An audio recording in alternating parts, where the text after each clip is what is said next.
asalaamaaleykum amee téléspectateurs yi safoo dinu seetaan ci suñu site MAF TV 1 ak Autonom TV ñu ngi nuyu ko su nekk sa tur ak sa sant di am mbég ak contentement comme nañ koy defee saa su nekk chaque dimanche ci seen émission face avec di émission boo xam dañ koy jagleel suñuy téléspectateurs ak téléspectatrices yi nga xamante ni ñu ngi ñuy suivre saa su ne waaye nag duñu fàtte ñi nga xamante ni ñoo ñuy gunge ci suñuy émission mu di cofeel lem di indi lem yu neex yooyu waaye cofeel beauty ci savon yi seen boutique suñu boutique ci parfum yi neex yooyu nga xamante ni vraiment ñu ngi ñuy jàppale bu baax a baax ci liggéey bi nga xamante ni ñi ngi koy def tey nag ñu dalal suñu plateau kàngam bu mag di Assane Diacko di vice coordinateur bu jiital wareef nekk tamit ci cellule des cadres bi nga xamante ni moo di jiital wareef xam-xamam nag nekk ci wàllum finance donc tey moom lan dalal si suñu plateau ñu fas yéene waxtaan nag li nga xamante ni mooy jafe-jafe yi nga xamante ni surtout actuellement suñu réew di Sénégal ñu ngi koy dund waaye nag fas yéene waxtaan ci parti bi nga xamante ni ci la bokk mu di jiital wareef le devoir en mouvement bu président Alassane Niang ñu ngi koy nuyu de partage bu baax a baax ak membre ya fa nekk yëpp ñoom Pathé Sow ñoom SG ñoom Ahmed Niang Ibou Niang ñëpp ñu ngi leen di nuyu bu baax a baax la jeunesse jaune aussi fàttewuñu leen seen ki leen jiite di Chérif Moulay Manafa tamit ñu ngi koy nuyu bu baax a baax monsieur Diacko ñu bàyyi la nga nuyoo ak téléspectateurs yi nga xamante ni ñu ngi lay seetaan. Voilà, merci beaucoup Galaye ñu ngi lay nuyu déjà di la jox sa wàccuwaay di nuyu vraiment sa équipe bi nga àndal ci liggéey bi déjà avant de commencer on tient à te féliciter et à t'encourager à vraiment persévérer sur cette voie. Nous savons que tu es une personne bu gëm sa bopp gëm liggéey et puis ces genres de personnes sont à encourager et vraiment à aider pour que ñu jëm de l'avant vraiment ci muy ATV muy loo xamante ni ñu ngi ko doon dégg nag ça fait longtemps que ñu yàgg bëgg émission bi ak yow tey la ko yàlla dogal en tout cas ñu ngi lay sargal vraiment di la sant. Moi je me présente, je me nomme Assane Diacko, je suis financier de formation et de profession, agent de banque. En même temps, je fais partie des cadres du parti Jiital Wareef, le devoir en mouvement. Comme tu l'as dit, en même temps, je suis le premier adjoint de la coordination de Jiital Wareef de Thiès. Au passage di nuyu suñu coordinateur Malick Sow ak tous les membres de la coordination de Thiès. Merci beaucoup. Merci Assane à travers tamit fàttewuñu Malick Sow moom ñu ngi koy nuyu bu baax a baax a baax Assane ñu fas yéene commencé sunu waxtaan ci situation dëkk bi ni mu demee gis nañ ni jamono ji réew mi doy na waar te bu nu fàtte ni en 2024 bokkoon ngeen gannaaw bi nga xamante ni seen candidature téye na woon nañ ko ci parrainage yi seen parti bi nga xamante ni le président Assane moo ko jiite woon bokk ngeen ci ñu gunge régime actuel bi fi nekk ba nu accéder au pouvoir après dégg nañ seen génne ci foofu depuis 3 ans léegi bi nguur gi fi nekk toogee gis nañ lu bëri lu mu doon wax avant ñuy laaj nguur gi gisatuñ ko gisuñu ñu ne ci gis nañ tamit situation dëkk bi doy na waar ci jamono jooju ñu ngi gis réew mi am na ay rëkk-rëkk yu doy waar tey jii yéen ñi nga xamante ne bokkoon ngeen ci ñi leen gunge te jàpp naa ni ku ne le président Assane ak jiital wareef ak ku la dégg yow xam ni lépp lu ngeen di dugg lu ngeen saytuwaatil ko tey jii ban jàngat ngeen ñu mën a wax ci réew mi actuel li muy dund ak promesse yi nga xamante ne régime actuel promettroon nañ ko peuple Sénégal te ñu gis ni boobu ba tey pas yi nga xamante ne peuple Sénégal ñu ngi leen ci xaar newuñu ci ban jàngat nga ñu ci mën a indil. Alors Galaye question bi am na solo donc déjà liñ ci mën a wax mooy il faut que ñu rappeler la genèse de notre union avec la coalition Diomaye Président coalition Diomaye Président ñëw vers nous vers le parti Jiital Wareef pour ñu soutenir leen ci élection yi ba ñu quand on a été recalé sur les parrainages donc ba ñu ñëwee le président Alassane Niang woo les membres du conseil national wax leen waxtaan ak ñoom de commun accord avec la majeure partie des membres de la commune du conseil national ñu décider ànd ak ñoom mais en fait c'est une coalition électorale. Pourquoi je précise que c'est une coalition électorale? Aujourd'hui au Sénégal nit ñi dañuy jaawale coalition électorale ak une coalition boo xamante ni c'est de manière définitive ñun nag suñu coalition ak Diomaye président c'était une coalition électorale, c'est-à-dire il y avait une élection qui était là présent, ils avaient besoin de soutien, ils avaient besoin que certains partis qui ont été recalés leur viennent en soutien pour yokk seen doole moo taxoon ñu décider ànd ak ñoom sur les échéances électorales, c'est-à-dire les présidentielles. Maintenant ba ñu paree ci loolu ba ñu demee ba jox leen seen accord président dafa wax ak képp koo xamante ni mooy membre jiital Wareef. Ñun au sein de la coordination de Thiès on a battu le macadam ici à Thiès avec des responsables de PASTEF pour président Diomaye soit élu au soir des élections. Cela étant fait ba ñu jógee ci élections yi ñu xam ni kat élection jeex na Diomaye a convié tous les responsables de parti au niveau de King Fahd dont notre président était même présent là-bas. Donc ba ñu fa jógee mu waxtaan ak ñoom ci diggante ay kàddu gor ak gor. Ñun nag du ñu parti boo xamante ni dañuy dégg tëll rek ne damm na, dañuy saytu gëstu soo ko teg suñu wareef. Moo tax ñu naan jiital wareef lépp lu ñuy def rek dinañ ko saytu xool ko jiital ci suñu wareef ci lépp nag.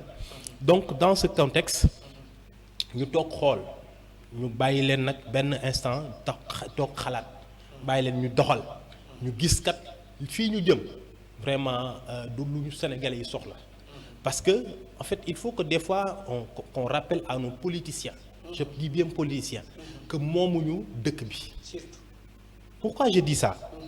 Parce que li may wax nii man moo ma bàyyi jiital Wareef parce que man je suis libre du kenn ku may tënk ci samay kàddu su ma demee ba gis ni lii jëmul kër dama la koy wax que ça te plaise ou non avec tout le respect nag li ci war mais nag nit ki da ngay sàmmonteeg sa kàddu te kàddu mooy nit.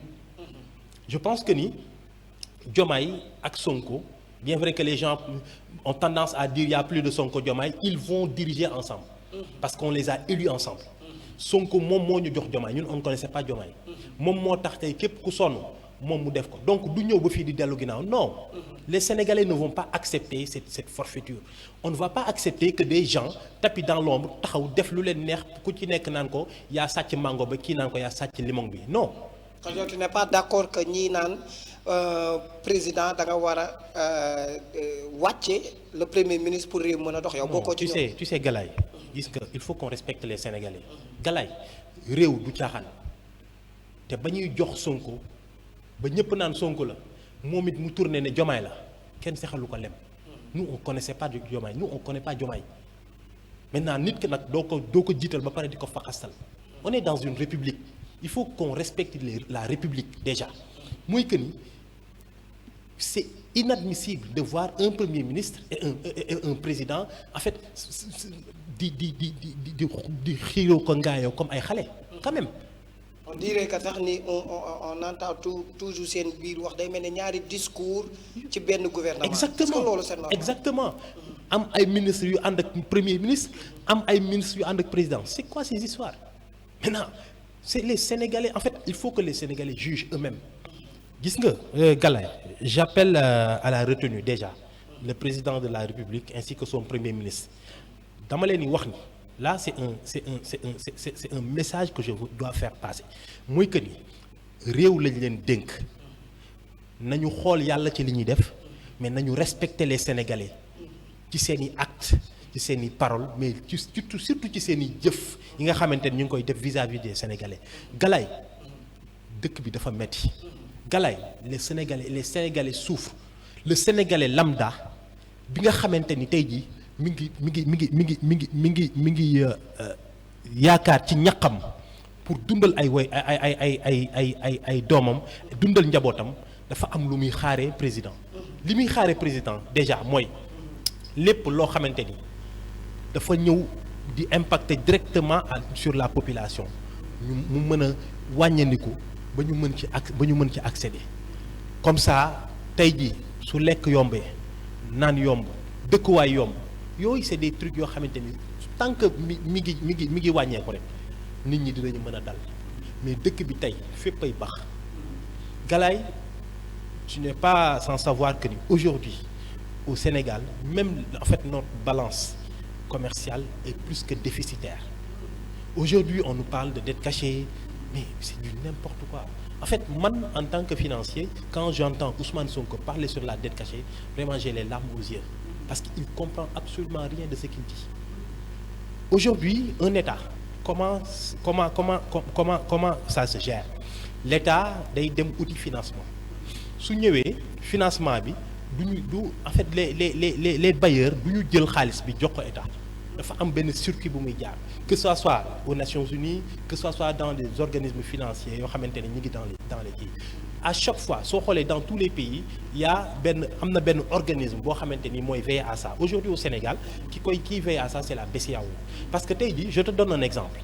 La France qui décide de financer un projet au Sénégal.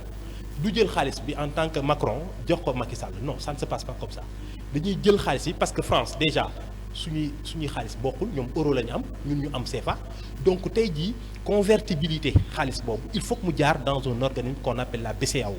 BCEAO jël ko xool ko càmbar ko, alors que BCEAO, je te dis une chose, quelque chose de très basique pour comprendre le problème mooy que ni BCEAO su jotee xaalis déjà bala muy dugg ci compte BCEAO dina am les justificatifs nécessaires, dina xam fan la xaalis bi jógee, kan mooy bénéficiaire bi, kan moo indi xaalis bi ak c'est quoi l'objectif. C'est comme si aujourd'hui avec Orange Money soo bëggee yónnee xaalis tey benn Mali wala Côte d'Ivoire dañ lay demander origine bi lan mooy en fait cëslaayu xaalis bi nga ne c'est pour des dépenses familiales wala ainsi de suite. C'est comme ça que ça se passe dans les institutions financières. Nit ki mënoo jàllale xaalis ci banque dem ci feneen te doo ko justifier, c'est impossible. Donc quand il parle de ça na respecter les gens wala mu jël les connaisseurs mu laaj leen ñu wax ko. Mais quand il parle de dette cachée et puis qu'il insiste sur ça par rapport à des financement yoo xamante ni état daf ko jaarale entre certaines banques, mais les banques sont régulées par la BCEAO. La BCEAO, rien ne peut passer dans ces filets sans pour autant être vérifié. Donc su ci paree mu jox ko trésor public. Donc en fait il y a une traçabilité des opérations. Donc vraiment on doit arrêter cette forfaiture là, on doit arrêter ce débat qui n'a vraiment pas de sens à mon avis pour la population sénégalaise. Ñu focaliser wu ci le développement du Sénégal, mais surtout ñu focaliser wu ci l'emploi des jeunes. Galaye, les jeunes souffrent. Galaye, je prends l'exemple de Thiès, notre terroir. Thiès qui est en fait notre fief. Thiès, tu vois Thiès, sa xol day jeex. C'est vrai, def nañ fi 4 avril, il y a pas longtemps, on en profite pour féliciter tous les maires qui ont participé. xam naa foofu dinañ fa ñëw. Mais fi ma bëgg a dugg balaa ñoo raté fil bi nu nekk. Est-ce que tey jii ci li ngay expliquer ci débat bi nga xamante ni tey jii premier ministre da wax na ko si les dettes cachées, comptes yoo xamante ni y a des comptes yoo xamante ni am na 1000 milliards. Est-ce que tey jii c'est pas que pour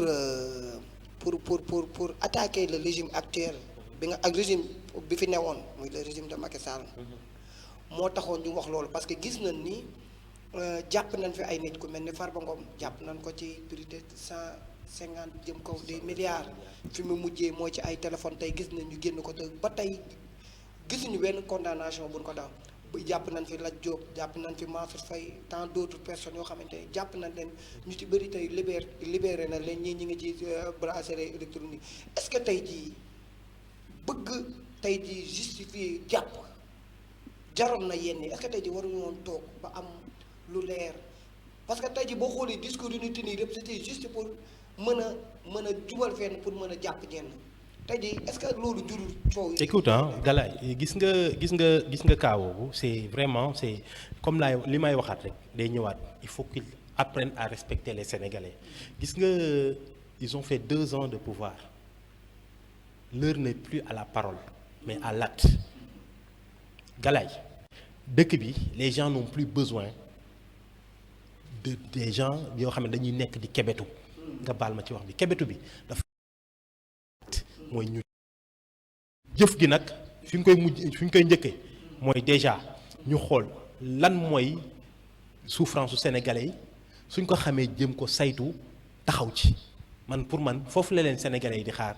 que ni comprendre nañ exact. mais c'est li ça sénégalais yi di dund parce que la fois passée maa ngi si doon waxtaan ak benn nit ma ne ko est-ce que l'état actuel boo xoolee ñoom seen train de vie ni ñuy dundee.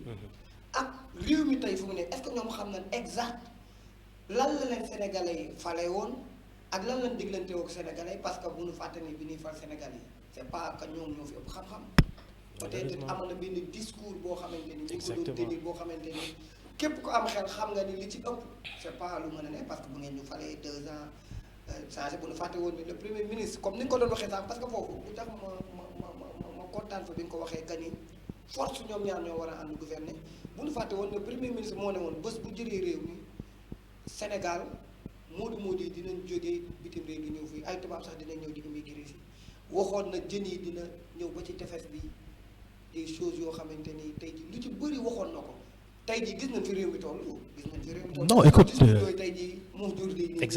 exactement Galaye li ngay wax c'est tellement intéressant que gis nga des fois soo koy xalaat li gars yi commencé di wax naan VAR gis nga nañu jomm loolu gis nga Galaye man j'ai mal quand je parle de j'ai mal parce que je me dis que ni voilà des gens qui ont bénéficié de la confiance des Sénégalais. De tous les Sénégalais, de la diaspora à l'intérieur du Sénégal. Mais malheureusement, je dis bien Galaye, écoute bien ce que je te dis. Ces deux personnes-là, à savoir Diomaye et Sonko, s'ils échouent, politiciens mënatul taxaw Sénégal wax sénégalais mu gëm. Et c'est malheureux. Parce que xam nga lu tax dañu toll ci foo xamante ni la politique, c'est l'art de servir sa cité. C'est l'art de servir son pays. Et il y a des gens intègres yoo xamante ni dañu dugg ci politique pour jëriñ askan wi mais pas pour jëriñ seen bopp la woon nag wónnewul ba tey li fi nekkoon moo fi nekk nguuru say mbokk nguuru say xarit nguuru quand aujourd'hui hier c'était le 1er mai les centrales syndicales le discours bi nga doon njëkk a gën a dégg lan la c'était des discours yoo xamante ni des gens yoo xamante ni que ça soit au port avec seen kiriku boobu au port ou bien ak feneen des recrutements partisans yow da ngay ñëw fekk fa ñi nga xamante ni dañ leen fa tegoon ñu am des CDI nga dagg seen contrat indi ñoo xamante ni c'est des partisans donc ana changement galaay bu ñu nax suñu bopp. parce que waxoon nañ fi lu bëri ay des postes yoo xamante ni ay appel d'offre la waroon doon ba ñëpp jàpp ni parce que jàpp nañ ni réew noonu la war a doxee nit ku nekk dafa ko war a jox la mu mérite mais gis nañ ñoom bi ñu toogee lu ci bëri parce que c'est la première fois ci Sénégal ñu gis benn gouvernement boo xam ne boobu ba tey gouvernement boobu moo fi nekk premier ministre boo xamante ne boobu ba tey moo fi nekk te dara doxul. Mais c'est parce que tu sais en fait dans la vie il faut pas vouloir le beurre et l'argent du beurre malheureusement c'est ça aujourd'hui on est en phase en fait d'une république qui est dans la rue publique je m'explique Ousmane Sonko en tant que premier ministre yow président da lay wax lan la bëgg ci gouvernement am yow nga defar ko doxal mooy tey maak yow ñu nekk ci kër man may père de famille ma ne la kat sama kër kat bëgguma kuy guddee tëdd yow nag comme que yaay taaw damaa bëgg loolu nga doxal ko ci kër gi yow nga ne déjà li ma wax doo ko doxal mais yow li nga xalaat ngay doxal mais loolu kañ la ñuy dem du ñu dem donc il faut que ñoom ñaar et je persiste là-dessus ils vont gouverner ensemble parce qu'on les a élus ensemble loolu du loo xamante ni dañ koy négocier avec qui que ce soit ni avec le premier ministre ni avec le président de la République tey ñu ngi il se cherche moi je pense que ni dans plus de 2 ans vous qui yéen fu nekk jaar ngeen fa vous avez 4000 cadres vous avez mais attends où sont ces 4000 cadres pourquoi mënu leen fi teg un projet bancable un projet boo xamante ni de bout en bout dinañ ko suivre ba mu jeex te duñ ci dégg coow aujourd'hui s'il se permet d'aller inaugurer des aéroports d'aller inaugurer des ponts d'aller inaugurer l'autre tronçon de péage mais malheureusement c'est je vais pas dire malheureusement mais c'est à cause de Macky Sall moo ko fi def et les vidéos sont là Macky waxoon na ko bu yàgg on n'est pas avec lui mais d'accord d'accord, l'État c'est une continuité, on est d'accord, mais la continuité de l'État ne doit pas aussi piétiner aussi le bon fonctionnement de l'État. Je veux dire par là, la continuité de l'État, tu continues des projets, mais tu dois mettre en place aussi d'autres projets. Aujourd'hui, le Sénégal, en fait, dans toutes les indices yoo nga xamante ni ñi ngi koy xool dans les indices sur lesquels en fait beaucoup de cabinets d'audit ñu ngi koy mais Sénégal ñu ngi ci suuf donc yooyu il faut que ñu bàyyi ci xel xam ni en fait aujourd'hui les notations que ça soit des notations sous-régionales au niveau mondial dañuy suivre Sénégal les investisseurs c'est ce qu'ils regardent. D'accord dinañu xool pays bi ndax stable na tout ça mais dañuy xool en fait ces indices là pour mën a ñëw investir aujourd'hui si je te dis que beaucoup d'entreprises ferment porte à cause des redressements fiscaux mais si gars yi il faut que ñu woo nit ñi pencoo toog waxtaan. Moi j'aime bien le discours de Diomaye quand il dit que dafa bëgg def une concertation pour tous les Sénégalais mais cela bu mu yam rek ci ay kàddu na ko jëfee te képp koo xamante ni mi ngi taxaw ci kanamam bañ mu def loolu mais na ko teggi. Si je parle de ça je parle du Premier ministre man je ne mange pas mes mots. Est-ce que moom ñeme na koo teggi parce que ku gis. Non li xew yëpp écoute Galaye on lui a donné une république le président ne peut pas se permettre vraiment de laisser un Premier ministre faire du n'importe quoi dans ce pays il faut qu'il respecte les Sénégalais moom jaamu Sénégalais yi la Sénégalais yi ñoo ko fal. est-ce que jàppoon ne li premier ministre nekkee ni président moo ko digal parce que bu nu fàtte ni. bi mu toogee woon ne ko xoolal chaise bi. sama yéene mooy ma yëkkati la teg la chaise bi est-ce que là c'est un discours boo xamante ni un président war na taxaw un président en exercice war na mën a taxaw di wax loolu publiquement ci ay loolu boo ko même boo ko yéenee est-ce que waroo ko parce que faluñu la pour nga falaat keneen. écoute Galaye tu sais gis nga xam nga lu gën a bon ci nit. muy jaaxaan di saw baaxul gis nga li ma la wax rek day ñëwaat ñun république lañu jox Diomaye ak Sonko et une république du ay caaxaan du kër boo xamante ne da ngay nekk heure bu la neex dugg heure non c'est pas ça il faut que ñoom ñu xam le sens de la république pour mën a gouverner et puis qu'il se en fait il faut pas qu'il se trompe gis nga les Sénégalais dañoo ne tekk toog di leen seetaan. waaw foofu tamit bëgg naa nga dugg fa parce que tey jii est-ce que peuple bi parce que souvent on me dit que parfois man damay yow da ngay peuple di parle que peuple bi man ko effectivement parce que lu tax ñuy wax peuple bi mooy les politiciens la. jógewuñu asamaan si jógewuñu ci suuf. ci peuple bi la jóge. tey jii responsabilité peuple bi. ci lii leen dal. ces responsabilités tey boo ko doon natt ci nan la war a. alors le peuple je pense que ni en fait en tant que peuple nous faisons partie du peuple. ñun ñëpp yaakaar lañu amoon. nit ki yaakaar rek nga mën a demee ci looy dem yaakaar nga ciy demee am yaqin que ni kii nga wóolu teg ko dina doxal li nga bëgg maintenant moom nag moo war a def benn introspection ne man mi kat ñu bàyyi ma fi ñu fekk fi ay nit. Galaye mi ngi fi keneen ak keneen mi ngi fi ñu bàyyi fi ñoom ñëpp ne la yow la Galaye war nga xam bu baax fi ngay teg sa tànk. war nga jàpp ni nag fi ñu jóge ñoom. voilà war nga jàpp ni kat lépp lu may def war naa ci xalaat ñi nga xamante ni dañoo bàyyi seen lépp ngir man pour teg ma fii. et puis surtout le cas de Diomaye en fait nit ki la koo xamante ni yàlla da ko tegoon nattu ci nattu boobu mu jóge fa dem palais je veux dire par là mu génn rëbës. dem palais loolu defalu ko ñëpp donc yàlla daf ko jagleel gis nga jagle boobu daf ko jaarale ci loxo Ousmane Sonko mais moom na jàpp ni jagle boobu suñu borom moo ko defal balaa Ousmane Sonko di ko defal. parce que suñu borom du wàcc wax ak ñun. day jël mbir mi jaarale ko ci ay loxo yooyu ñoo koy kii maintenant il arrive un moment où chacun d'entre nous doit prendre ses responsabilités président de la République. Il est temps que vous preniez vos responsabilités par rapport à ce pays.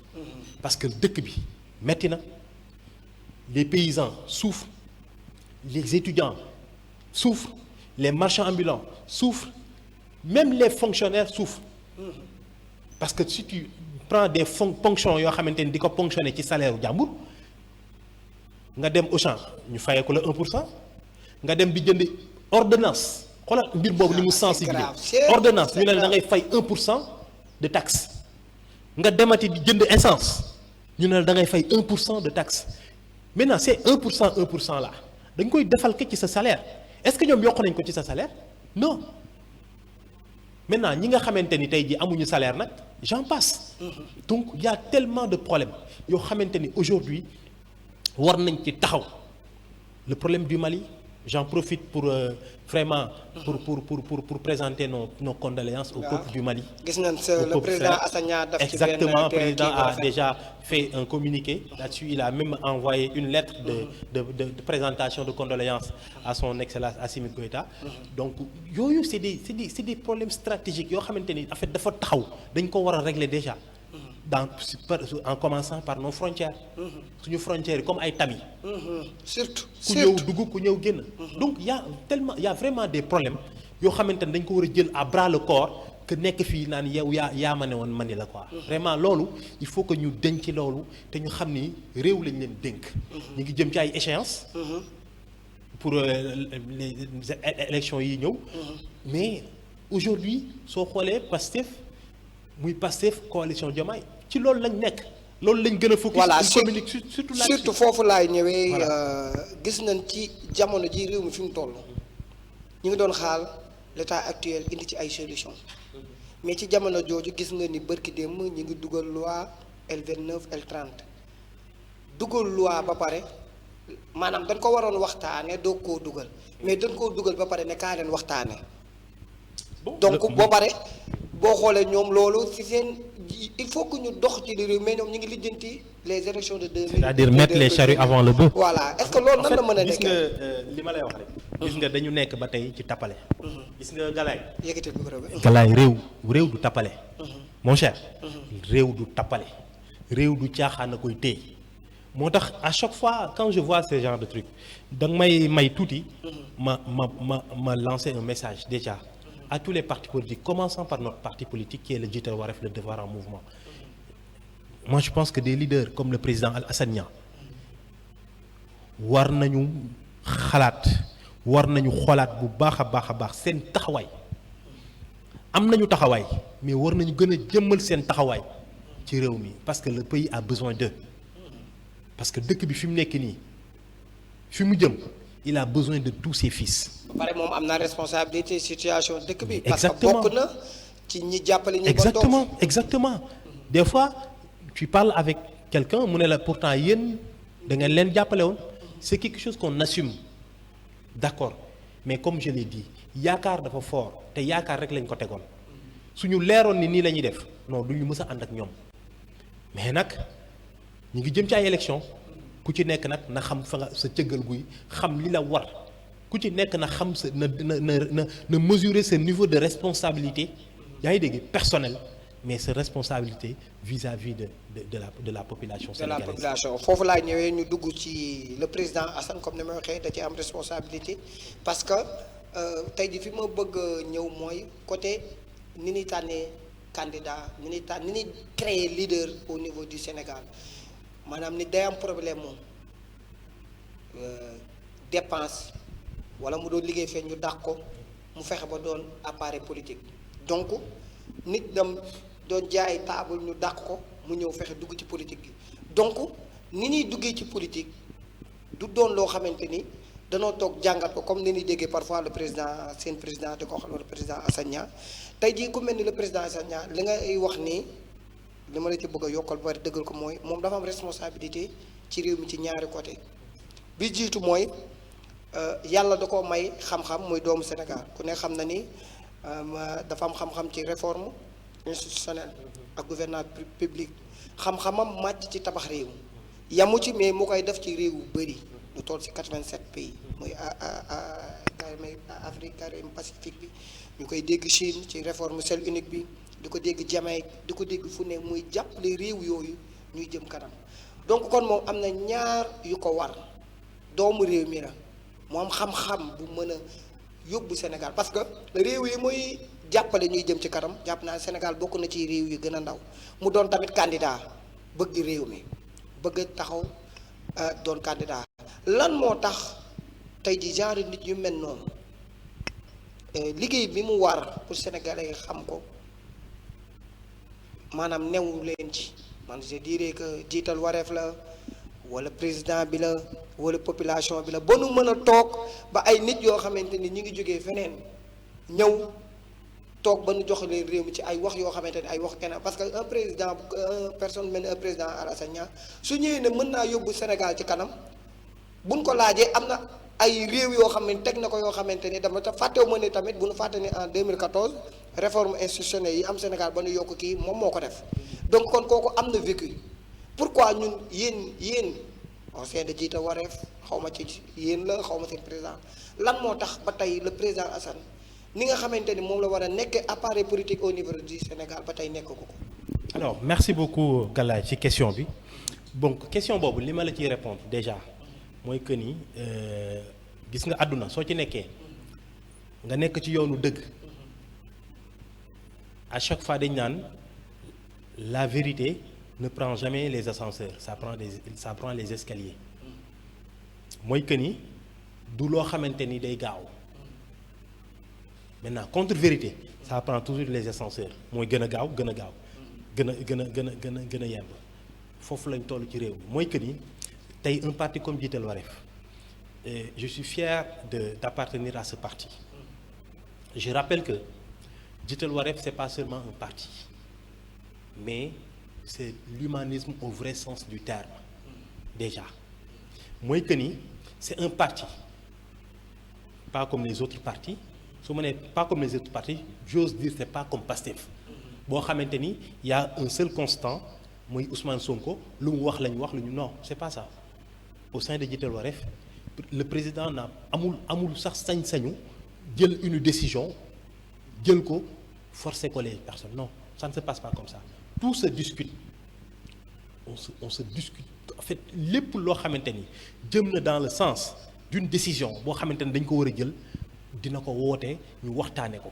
loolu nag dafa jafe genre yooyu pour ñu percer day jafe xam nga lu tax à chaque fois il y aura des divergences à chaque fois di nga am ñoo xamante ni dinañ ne d'accorduñ ci lii te il faut que nga jéem leen expliquer ba d'accord ak ñoom donc notre différence avec Pastef je veux te donner un exemple chaque fois les gens aiment dire que Ousmane Sonko il a fait 17 ans au niveau des impôts et domaines musul def loolu mais le président Alassane Niang il a fait plus de 17 ans de carrière au niveau international kenn mësu ko dégg ci pot de vin kenn mësu ko dégg ci lu ñaaw et pourtant il s'assoit avec les plus grands présidents du pays du monde te mësu ko wane mësu ko jëfe su jege bàyyee nag lépp koo xamante ni dafa dem ba ñu jël GOPA faites des recherches sur la GOPA et tu verras loolu c'est en fait loolu gën a rëy dëkk mu taxaw gérer ko de bout en bout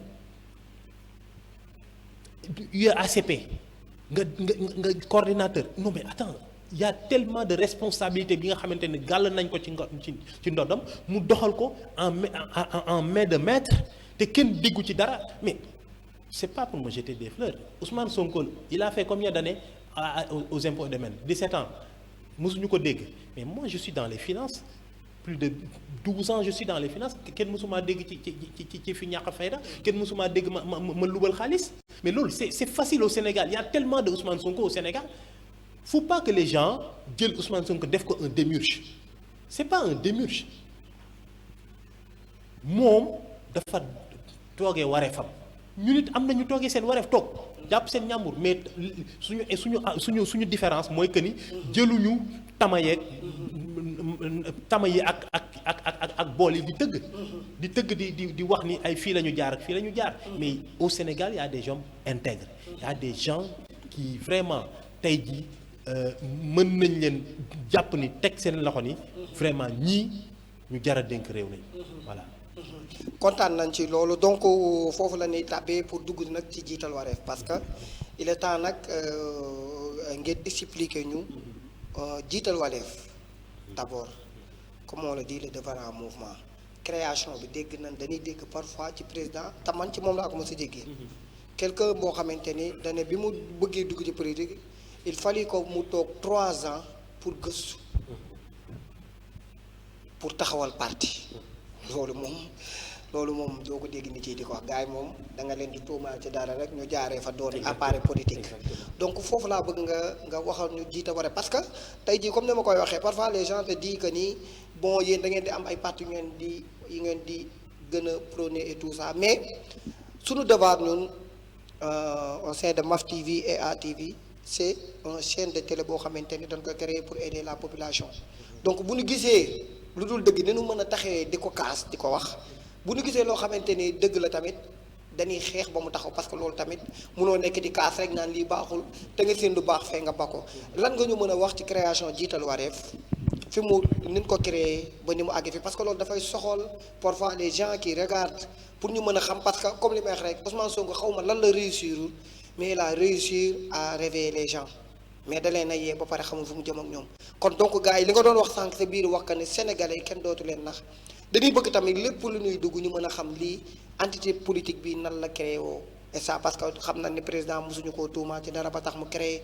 mosu bokk ci nguur maire fépp ba tax mu créé donc am na lu tax mu créé lan nga ñu ci mën a leeral. alors Galaye c'est question boobu dama ciy sawar parce que lépp lu jëm ci parti Djita Waré je pense que ni war nañu mën a taxaw wax ci parce que nag ñi ngi commencé yàgg ci Djita Waré on ne fait pas partie de la première vague mais deuxième vague bi bàyyiwuñu fa mooy que ni je veux dire par là Djita Waré moi j'ai intégré le parti en 2022 en juillet 2022 laa intégré parti Djita Waré te ñëwuma rek na cëpp déedéet dama commencé en tant que membre adhérent di yéeg ba ci cadre du loo xamante ni dama koy non ñëwuma rek cëpp dugg non et puis ba tey y a énormément de postes yoo xamante ni tey waroon naa ci mën a man sama bopp kaas ne dama koy jël mais duma ko def parce que loolu soxaluñu ñun li ñu soxal mooy parti bi nañ ko xam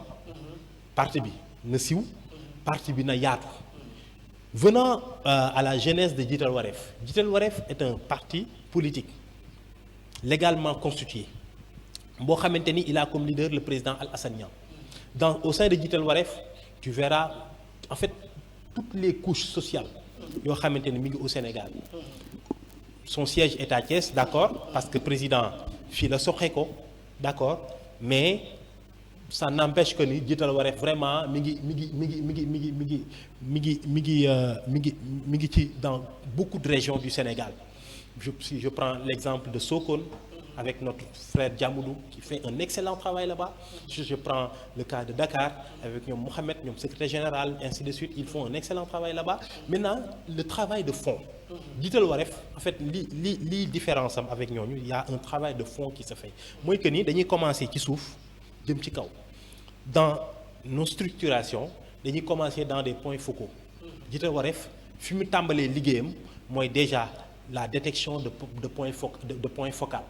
Le point focal c'est quoi son rôle mooy koo xamante ne day jouer le rôle d'éclaireur dans une région quand on entre dans une région le point focal moom mooy ñëw xamal moo ñu dafay dëkk déjà xamal ñu dëkk bi ñu dem ak moom ci loolu suñu demee ba xam ni kat vraiment ce point focal là il mérite d'être d'avoir une coordination ñu soog a créer la coordination dans cette région la coordination aussi am na feneen foo xamante ni fa la ñuy def parce que tous les coordonnateurs ils sont regroupés en conseil national le conseil national nag mooy kii boo xamante ni mooy pàcc boo nga xamante ni lépp toute décision boo xamante ni dañ koy jël dañ ciy waxtaan ak le conseil national parce que au sein du conseil national représentant région yëpp ñu ngi ci mais aussi représentant couche sociale yëpp ñu ngi ci c'est différent aussi du bureau politique le bureau politique en fait c'est un bureau typiquement politique toutes les décisions politiques yi nga xamante ni tey jii ça va dans le sens de la réorganisation des décisions politiques yi nga xamante ni tey kii bi war na ko jël parti bi war na ko jël foofu lañ koy jëlee mais suñ ko jëlee yaa en fait même suñ fa jëlee décision dañ koy indiwaat sur le conseil national pour ñu mën a entérimer la décision vraiment pour dire que ni Djita Waré c'est un parti déjà structuré déjà c'est un parti boo xamante ni d'accord l'évolution est un peu lente lan moo waral loolu pourquoi ça est-ce que du liggéey président nekkul non waaw bon l'un dans l'autre hein parce que je pense que ni même su fi président nekkul y a des gens qui sont là yaa ngi dégg ñi nga xamante ni tey jii ñu ngi dox ci li jëmal parti bi kanam mais tey jii su fi président nekkoon gëm naa ni dina gën a dox vraiment on ne se le cache pas. parce que moom heure bu ñëwee moom yëngal heure bu ñëwee Sénégal moom. Sénégalais yi dinañ xam ni ñëw na. exactement malheureusement le malheur c'est ça. mooy que ni loolu dama koy wax déjà sama bopp wax ko vraiment à tous les partisans de Jiital Wa surtout les responsables. Il faut que en fait les choses bougent. Il faut qu'on essaie vraiment de faire bouger les choses parce que jamono bi dëkk bi jaxasoo na. C'est vrai suy taw kenn du fobeere. Président ci yaram ak tegginam dafa ne woon bu ma dégg kenn wax benn coow bu kenn indi coowu politique wala di xaste jëmale ko ci nguur gi fi nekk. parce que dañ leen a jox ñun ñoo leen wóolu jox leen nañ leen may un temps de grâce boo xamante ni dinañ leen permettre ñu mën a liggéey mën a teg. jàppoon ni temps de grâce bi weesu na. mais nag temps non dafa weesu bu yàgg. fi mu nekk nii amatul lu ñuy maye. amatul lu ñuy maye et loolu chaque jour dañ koy gis commençant à Thiès xoolal tey ci Thiès tu vois à Thiès vraiment nga gis ni kat y a vraiment pas un leader boo xamante ni tey jii taxaw na pour mën a wane ni kat man mii kat war naa mën a jëmmal Thiès fi nga xamante ni tey jii mooy su année seen président maintenant effectivement loolu c'est pas déjà du ma ne sax président mais nous d'abord. voilà parce que yéen d'abord parce que yéen tamit yéen. tu sais des fois di nga toll foo xamante ni ci parti. doo mën a jël une décision parce que une décision doit être souveraine c'est-à-dire une décision waroo ko jël rek parce que da nga war a jël décision. La discipline du parti voudrait que lépp looy def. nga ànd ceeg sa doctrine parti mais lépp nga mu ànd ak des décisions yoo xamante ni ça vient d'en haut. xam nga tey. Je connais la coordination de Thiès. Il y a des gens, il y a des personnes de valeur.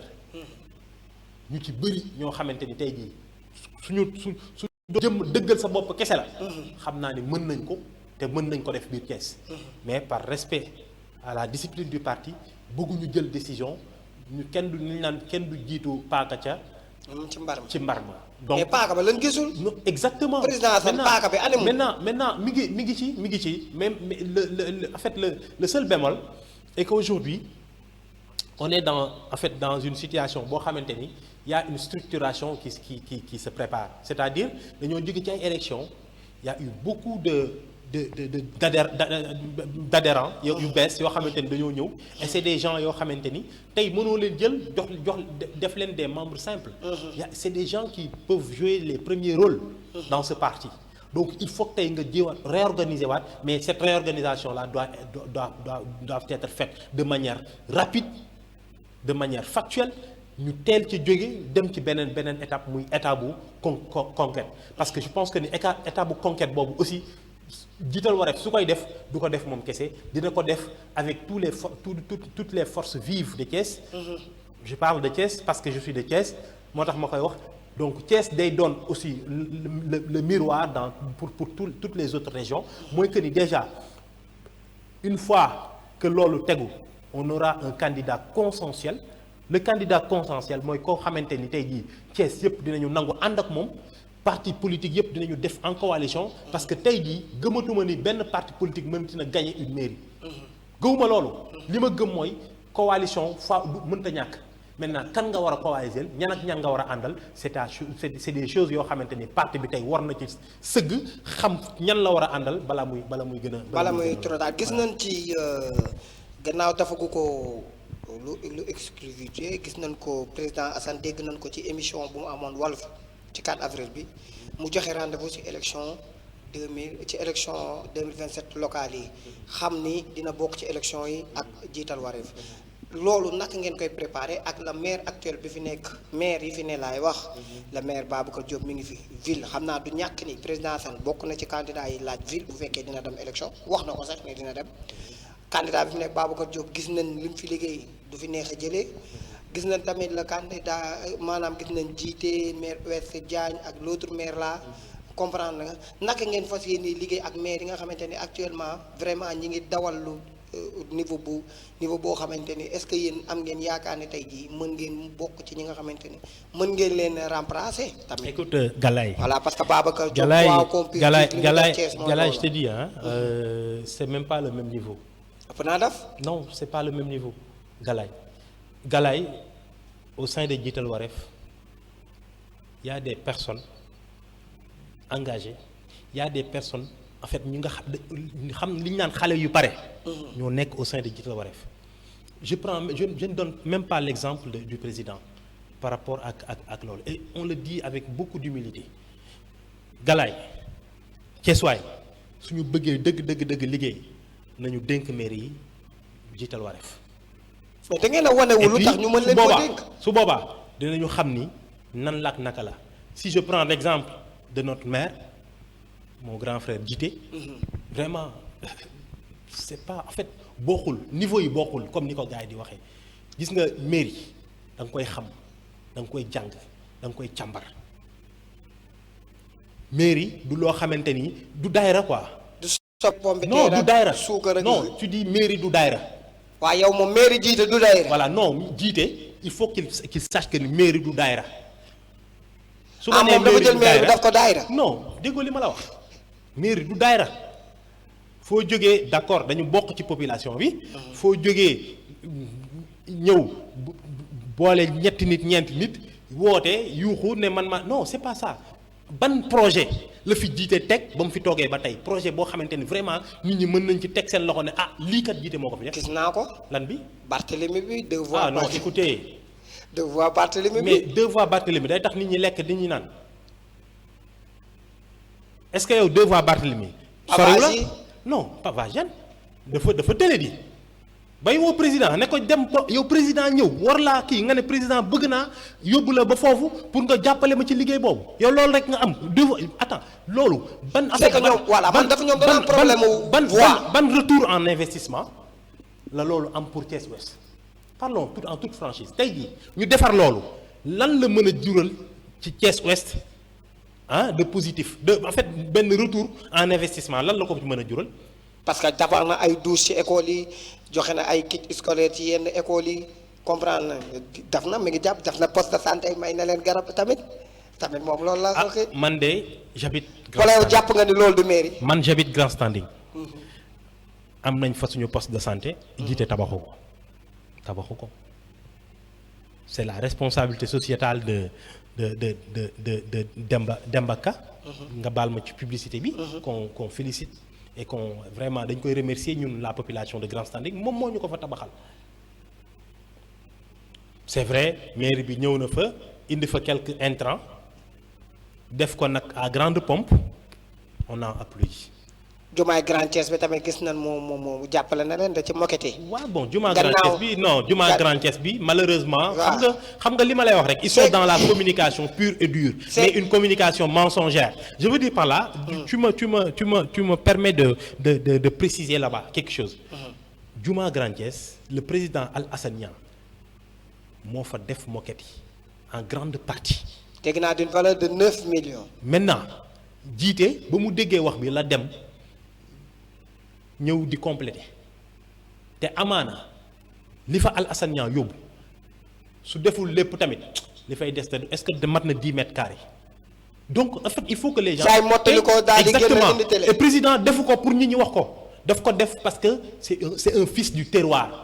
mais pourquoi yéen c'est actuel. du ngeen ko def nit c'est pas des actes en fait ñun en fait gis nga humanité mënul ànd ak publicité.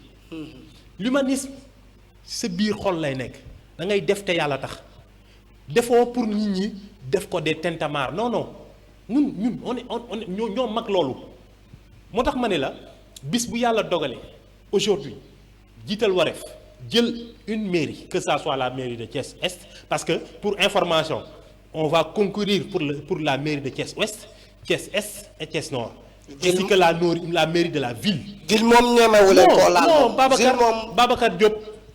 c'est une personne respectable et respectée. Babacar Diop il a beaucoup fait pour Thiès. loolu du man maa koy tilimal. c'est notre frère te Thiès bëgg na Thiès moom sax mën nañ nekk di négocier ak moom parce que au moins am na lu da mu ngeen teg. koo ñemewut. non du cadre ñeme. ñemewu leen dem foofu naan da ngeen di laaj mairie bi. Babacar Diop il connaît qui est Alassane Niang. Babacar Diop du ma ne sax Alassane Niang mais notre secrétaire général rek Babacar Diop xam na kan mooy Lamine Sylla. mais dama ne yéen ñemewu leen taxaw ne da ngeen di laaj mairie ville. amu leen fit gi déggoo li ma la wax bañ a àgg ca yow Galaye lan ngay wax ni ñun dañ fi nekk pour les beaux yeux de qui que ce soit. ak li mu fi def Babacar Diop ñi ngi dal dinañ ñëw dal sa kaw. non amul négocier. déclaré nga guerre de. non tu sais la politique. il faut faire la politique quand tu dois faire de la politique. mais nekk fii di non on doit faire de la politique au vrai sens du terme. maintenant nag suñu politique ñun defuñu ko ci xaste. defuñu ko ci sosal nit. defuñu ko ci dóorante non suñu politique dañuy ñëw teg un programme. aujourd'hui pour chaque mairie on a un programme dédié. déglu ma bu baax. on a un programme dédié pour chaque mairie. donc mairie bu ci nekk. xam nañu les forts xam nañu ses faiblesses. aujourd'hui on va déposer déjà d'ici la semaine prochaine des lettres dans toutes les mairies. on a besoin de tous les rapports d'activité yi nga xamante ni depuis bañ fi nekkee yépp dañ teg nañ ko fi dinañ ko toog dinañ ko càmbar parce que loolu dafa baax ci état dafa baax ci en tant que gouvernant yow ngay gouverner notre mairie ñun les gouvernés on a besoin de ces informations là on doit avoir ces informations là et ces informations là pour l'avoir da ngay dem ci mairie bi dafa war a nekk quelque chose de disponible mais malheureusement commencé nañu kii mais gisaguñu dara mais on va saisir toutes les mairies laaj leen seen rapport d'activité dans tous les domaines qui intéressent la commune ñu toog càmbar ko avec la commission des cadres toog càmbar ko avec aussi le conseil national ñu xam ban position la ñu war a am ak lan la ñu war a dëgg gis nga politique du caaxaan Galaye politique du rëy lamiñ politique déjà xam-xam la laaj te suñu président fu mu toog fu mu taxaw xam-xam rek la fay wax donc ñun waruñu def lu uteeg loolu lépp lu ñuy wax dafa war a doon loo xamante ni dañ ko natt càmbar ko mu leer dañu lii am na ñu soog ci wax mais du ñu waxantu te it dinañu respecter képp ku ñu fa fekk dinañ la jox sa dayoo bi nga loolu mais boo waree jóg da ngay jóg soo waree jóg da ngay jóg dañu dégg benn wax joo xamante ni man xaw ma président Assane ba mu koy wax dafa natt dooleem xaw ma dafa wóolu xam-xamam mais dama ko dégg benn wax mu koy wax na ko la fois passée ci dernière émission Walf mu ne dafa demander tous les journalistes nee na ñu organiser au niveau des locales tout personne bi nga xam da nga bëgg a devenir nekk candidat ci mairie yi ñu toog débat autour d'une table ku ne indi wax sa programme lan nga fas yéene def ci mairie bi. mais exactement. nee na loolu. tu sais loolu da koo ñaan kii. mais Galaye la politique doit évoluer gis nga tey ñu toog ne Ousmane Sonko demoon Sweet Beauté Farba Ngom moo sàcc mais en fait ban valeur ajoutée la am ci vécu sénégalais yi.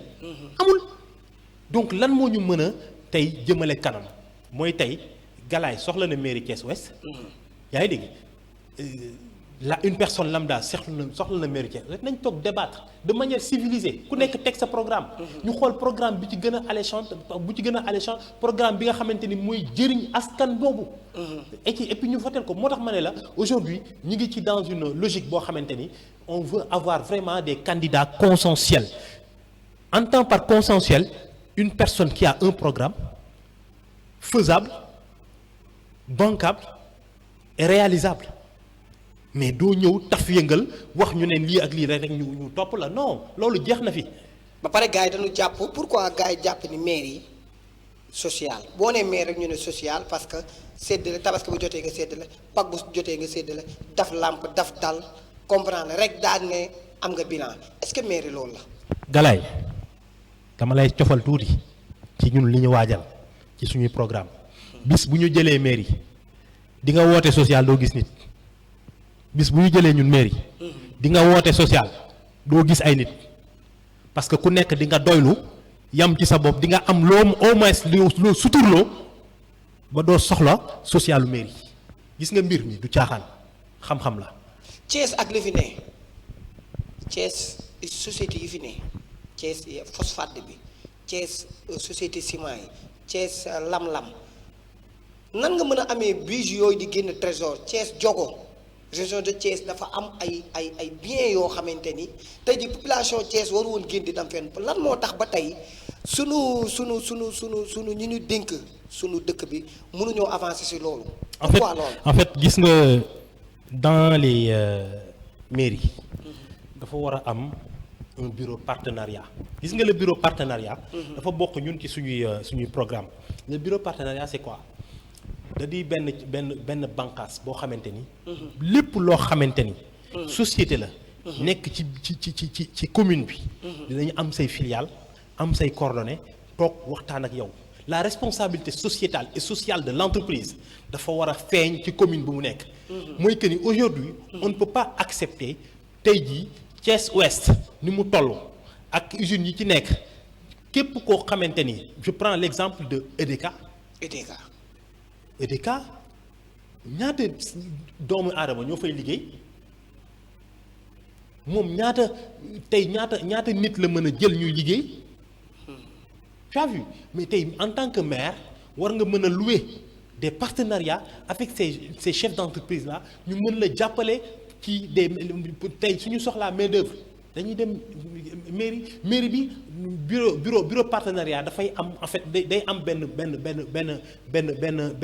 annuaire yi c'est en fait c'est pour tous les chercheurs d'emploi yoo xamante ni ñu ngi ci mairie bi ñu ngi ci commune bi di nga xam fu ci nekk ñaata nit ñoo fa nekk di wut emploi ku ci nekk di nga xam tu auras des fiches de profilage yoo xamante ni di nga xam profil boobu bu nit soxla war nga ko mën a déjà bala ngay laax jaay nga laax lekk.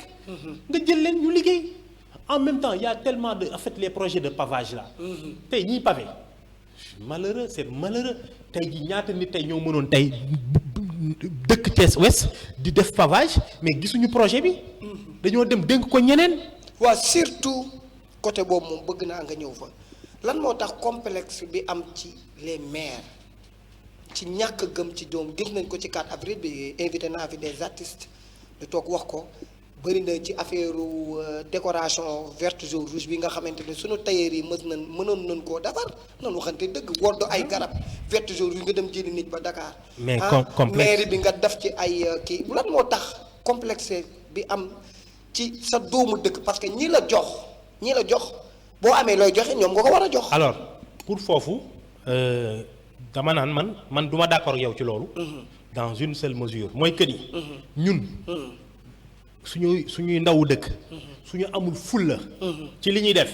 gars yi dem wuti ko feneen gis nga gars yi xoolal il faut pas qu'on se voile la face tey jii mënoo nekk un artisan yaa ngi dégg nga xam ne lii kat mairie bi di defloo kii mën naa ko mu dem di ko jox keneen nga toog. noppi. qui ne dit rien consent. Maintenant d'accord naa ak yow dans la mesure où tey jii su fekkoon tey jii ñooñu dañoo taxaw ne mën nañ ko mu dem jox ak keneen tegu ko ci yoon doxalul yoon. parce que gars yi nee nañu dañoo xëy rek. parce que gis nga loolu j'en profite pour féliciter l'association des ouvriers de Thiès. dirigée par notre frère Abdoulaye Dieng que je salue de passage. ñoom ba mbir mi taxawee dañoo def une déclaration ne. ñu ngi fii di déglu bépp mairie boo xamante ni soxla na suñu ndimbal jënd leen matériel ñu def ko ndax suñu dëkk parce que dañ ci bokk. loolu lay bëgg sa réew. maintenant ba mu ko defee lu mujjee gars yi dañ ko jël def ko cheval de bataille oustaz jiite laa koy tuddee man du ma ne Babacar jiite chaque fois dama naan oustaz jiite dem jël suñu réew suñu mbedd yi def ko vert blanc. voilà surtout loolu. dem ba ci fële def ko non mais c'est du n'importe quoi. moi j'en ai fait une campagne médiatique boo xamante ni dans les réseaux sociaux mais je l'ai pas fait pour moi mais rafetul woon ñun ñooy dalal ay gan rafetul gan yi ñëw xam ne ñun dañoo féewaloo. surtout ça loolu rafetul. surtout ça Babacar oustaz jiite na réglé. yow moom xam naa jiital waree. yow la nar a def candidat ci ES parce que li ngay teg jiital métti la. tu sais c'est pas à l'ordre du jour. mais en fait il faut que aussi des fois. ñuy respecter surtout. en fait ñu jël suñuy esprit partisan denc ko xool l'intérêt général ñu jiital ko. moi je sais que ni en fait du ko bon jiite je le respecte beaucoup mais il n'a pas de conseiller parce que vraiment y a des décisions yoo xamante ni su ko nit di jël man je me dis que ne est-ce que il est bien entouré parce que y a des décisions qui sont souveraines nga jóge ci mairie bi di génn péage bi nga gis vert blanc yi. non mais pourquoi vert blanc. non mais mel ni ku nekk nawetaan arrêtez. Il faut qu'il arrête vert blanc yooyu mënoon na ma ko may man sama ASC grand standing ñu def ko ci suñu trottoir yooyu. mais yow maire ñëw na ne la man bàyyi ma embellir ak sama budget dinaa ko mën a defar lépp ngay njëkkante def ko lool mais yow li mu def noonu est-ce que tey defarul woon tey rang-rang bi nekk tali bi entrée Thiès. bi nga xamante ni tey jii c'est en fait les nids de poules sont là-bas nit ki su yoree ambulance bu fay jaar lépp di fa jaar malade yeeg yooyu donc en fait budget dafa am yow soo amee ku la defal mais jël sa budget orienté ko feneen. mais nga bëgg a def pour wane ni man maa def. parce que gis nañu Thiès les maires ànduñu. dañu war a dépasser loolu. les maires ànduñu non ànduñu loolu c'est de la politique. gis nga ma wax la benn affaire foofu déjà au début notre frère Babacar Diop dafa def une erreur. et cette erreur là moo indi problème yëpp. parce que je pense que ni problème yëpp mi ngi juddoo bi ko président joxe audience mu dem moom kese ak saagam boobu. tu as vu non mais non en fait. rafetul parce que nit ki tamit mënoo ko ne dama ànd ak yow ñu liggéey ba pare ngay gas ci suuf. mais est-ce que moom du lu mu bokk coalition Diomaye moo taxoon ñu woowoon ko fa. wala dañ ko woon en tant que maire de Thiès. Diomaye ça en fait moom il a été reçu par le président en tant que maire de Thiès. maintenant en tant que maire de la commune de Thiès mais yóbbaale say ñetti maire lu mu lay jëriñ il a fallu. des tractations ci biir parce que nous savons xam nañu des tractations ci suuf ba président mën a dem recevoir yeneen maires yi pour la keroog mi ngi def son bilan quelque chose qu'on applaudit maintenant bilan boobu mu def nañu présenter les chiffres parce que ñi ngi ñëw ci yow dañ la demander à ce que nga présenter tous les chiffres yoo xamante ni dépense la ak budget bi nga ko defee ak yépp pour mu leer parce que tey jii askan bi lañ fa toogal donc dërëm bi nga boo jënd ko pavage wala nga jënd ko suuf dafa war a leer ci kanamu askan. surtout pavage yi gis nañ liggéey bi ni mu amee woon mais 4 avril bi mu jàllee ba tey affaire dafa taxaw. bon taxawul parce que man j'ai fait le constat hier. jaar naa fa parce que man du ma waxantu. man bala may wax moom gis naa romb naa ko fa muy dox. maa ngi gis ni équipe bi ko daan def wàññi nañu équipe bi. donc tu vas percevoir là-bas une dizaine de personnes alors qu'il y avait une trentaine de personnes yu ko doon liggéey voire même 40-50 personnes vraiment dañ ci nekkoon mais fi mu nekk nii peut-être li kii bi passé moo tax ñu kii mais il va falloir que ñu gën a gaawal parce que nawet bi mi ngi ñëw. nawet bi mi ngi ñëw te Thiès ku xam Thiès xam ne dëkk buy am ndox la te pavage fu mu xas a nekk suuf nekk fa ndox mi day dem. d'accord parce que fi ñuy jullee canalisation yi il va falloir déjà présent. que ñu focus sur les canalisations. tel que j'en appelle aussi à la responsabilité de la mairie de Thiès Ouest. Oustaz Djité. waa Grand Sané soxla nañu waxal monsieur le maire non Oustaz Djité. non da nga war a wax monsieur le maire tamit. waaw bon je te le concède mais Oustaz Djité. waaw vraiment soxla nañu tali Grand Standing bi. bi nga xamante ni mooy la nouvelle route là dañ ko def sans canalisation su tawee ndox mi ci kaw tali bi lay taxaw te loolu day tax tali bi du yàgg. tali bi tey su yàqoo moom mooy nekkaat di ko defar. maintenant man j'avais saisi personnellement. waa Promoville. Au temps de Macky Sall la woon déjà Promoville saisiroon naa ne leen ni tali bi dañ koo defar sans canalisation donc eau de ruissellement bi suy ñëw day ñëw stagné wu ci kaw tali bi te loolu day yàq tali. tey tali bi su waree durer 20 ans 10 ans mu yàqu.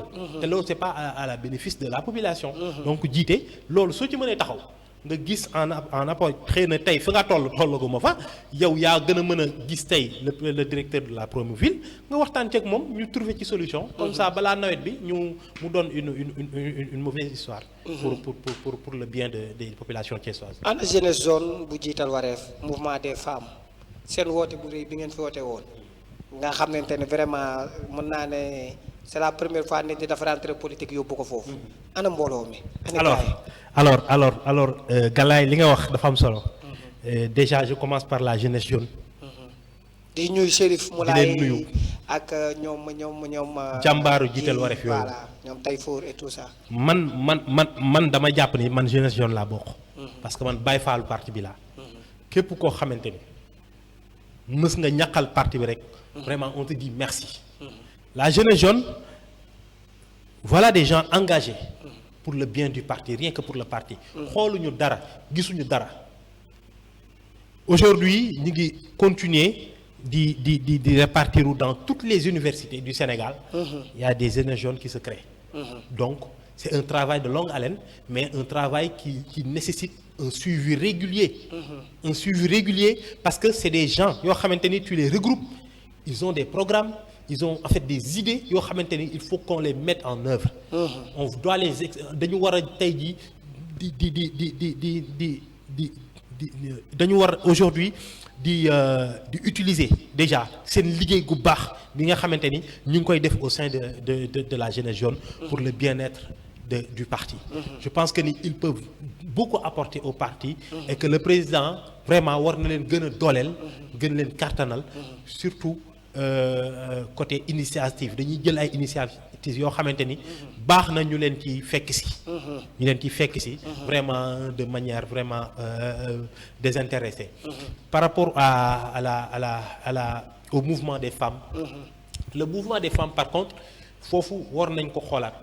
su ma nee war nañ ko xoolaat mooy que ni il y a eu beaucoup d'activités yi nga xamante ni def nañ ko au sein de Thiès au sein de Mbour dama ci profité di ziare vraiment toutes les femmes de Jiital Wareef di ko jël di ko teg suñu loxo vice-présidente madame Adama Faye nga xamante ni vraiment moom mooy suñu vice-présidente parti aussi mu doon une personne tellement engagée vraiment au sein pour vraiment pour le bien-être des femmes d'une manière globale muy mouvement boo xamante ni pour man war nañu mën a dépasser fii parce que je connais leur capacité j'ai travaillé avec eux je côtoie beaucoup de gens yoo nga xamante ne ñu ngi foofu donc tey jii suñu jëlee quelques exemples rek au sein de Thiès ñoom Mariama Dramé y a énormément de potentiel waaw ñoom Téné Touré Takko voilà donc Baye Fall Jiital Wareef voilà donc vraiment il y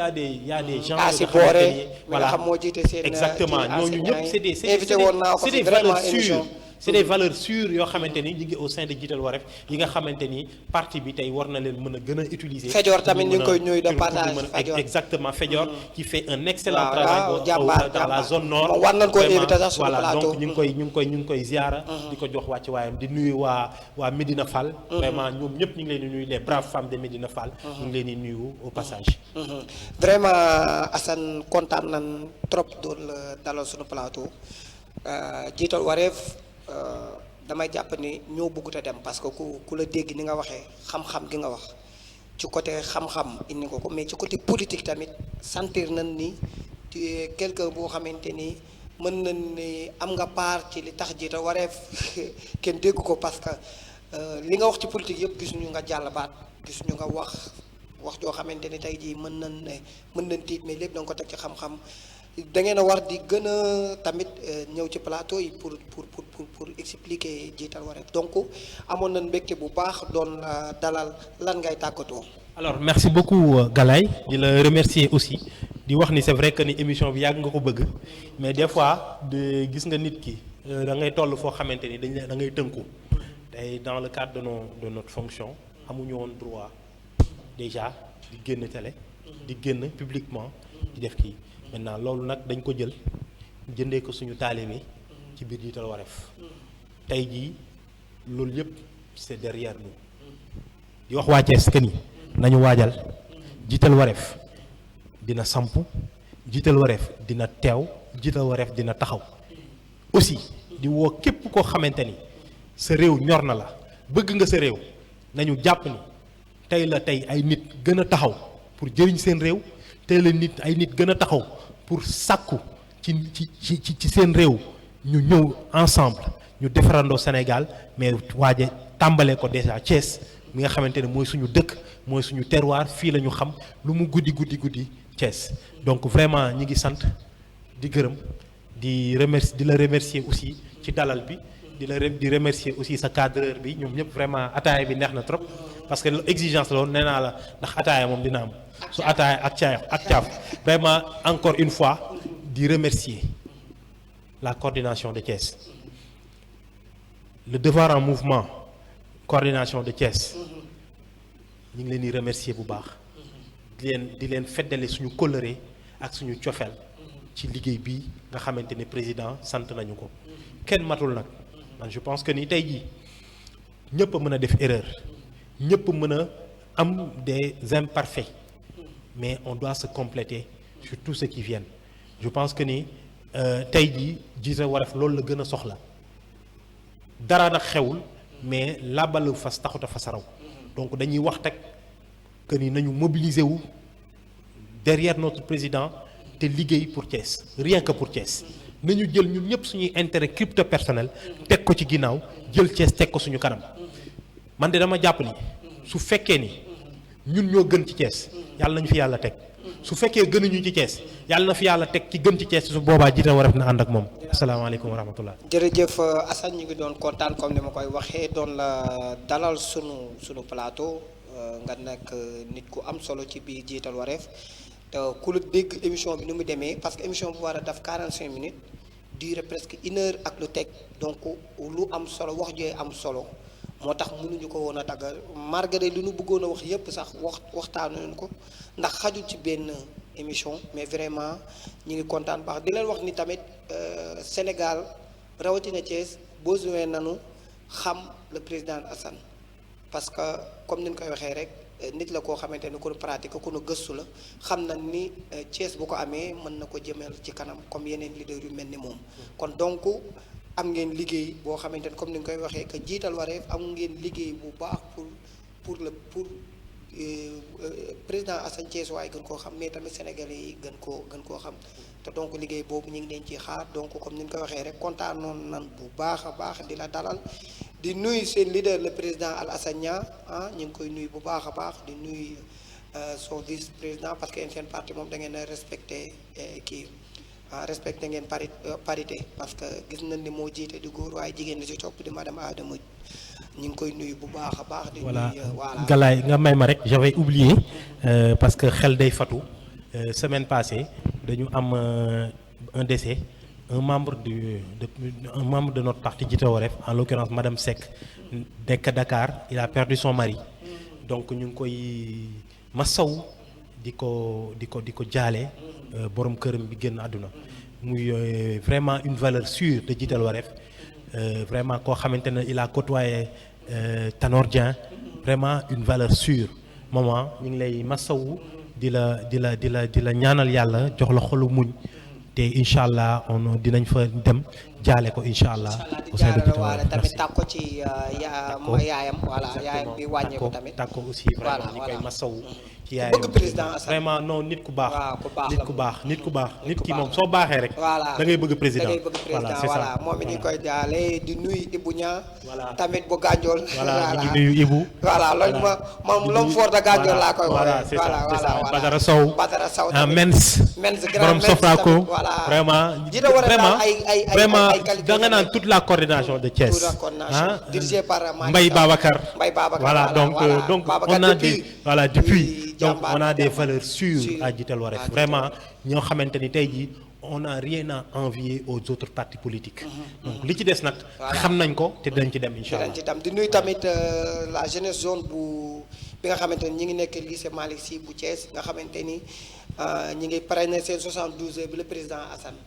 waaw parce que gis nañ tamit les universités les lycées les écoles dañuy bëgg di parrainer président Assane. seen parce que xam-xam. loolu lan la ñuy jàng atat loo mën a jàngat ci loolu.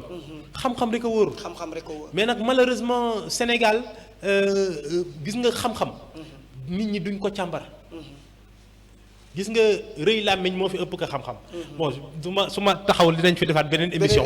mais je pense que ni on aura l'occasion d'en débattre dans d'autres plateaux incha allah en tout cas ñu ngi lay sant bu baax. di la gërëm loolu tamit dañ ci ko doon saluer ñi ngi nuyu ñëpp di nuyu tamit suñu partenaires yi nga xamante ne vraiment ñoo ñuy gunge suñu émission muy Cofel Lem Cofel Beauty ak seen boutique suñu boutique. voilà di si wax partenaires yi aussi nañ ñëw vraiment vraiment. affaire yi métti na nañ trop ñëw jàpp si. waaw lii moom il faut non xam il faut ñu ñëw. ba pare jiite war a gars yi leen jàpp ci gars yi nañu ñëw. voilà waaw dinaa ko Demba Ka na ñëw. grand na nga ñëw jàppale gars yi waaw donc doon ay partenaires. donc vraiment c'est un gars boo xamante ni tey jii. ma def tuuti publicité ci Demba Ka vraiment c'est un ami vraiment moom tey li jëm Carrefour jënd na Carrefour. boole ko ci firmam nekk EDK. donc loolu dafay baax ñu xam ko te ñu boole ko ñu mel ni yéen mu mën leen jàppale dans le sponsoring incha allah loolu tamit soxla nañ ko trop parce que vraiment comme ni nga koy waxee rek affaire yi metti na mais suñu devoir rek ñun la ni ne kon donc ñi ngi ñaan partenaire ñëw jàpp ci liggéey bi di nuyu tamit sunu technicien bi Youssou ak équipe bi nga xamante ni vraiment tey danoo jël weekend te xaw ma ku leen jox weekend man fii rek laa gis ci seet boo xamante ni éléments yi dañuy jël weekend te kenn du leen jox weekend muy voilà donc kon doy na waar donc ñu ngi kontaan bu baax di wax ni bëgg nañ encore une fois Assane doon la dalal suñu plateau comme ni nga ko waxee lu ñu yàggoon a bëgg la mais tey la ko yàlla dogal te xam naa ne dinañ amaat yeneen plateau yoo xamante ni dina fi ne donc di leen jox dig daje mardi ci seen émission bi nga xamante ni moo waat face avec ak beneen invité lundi 15 minutes de vérité nga xamante ni amul woon la semaine passée danoo xawoon baat bee xawoon métti moo tax dafa ñu ko woon di nuyu tamit ñi nga xamante ne ñu ngi doon suivre en direct suñu live TikTok donc ñu ngi nuyu téléspectateurs yi gis nañ commentaires yi gis nañ tapotage bi et tout ça gis nañ bu baax gars yi ñu ngi doon duggee di commenter bu baax a baax ñu ngi leen di nuyu bu baax a baax di kontaan Assane bu baax dina jox dig daje mardi seen émission Face avec lundi ak si seen émission 15 minutes de vérité jërë ngeen jëf.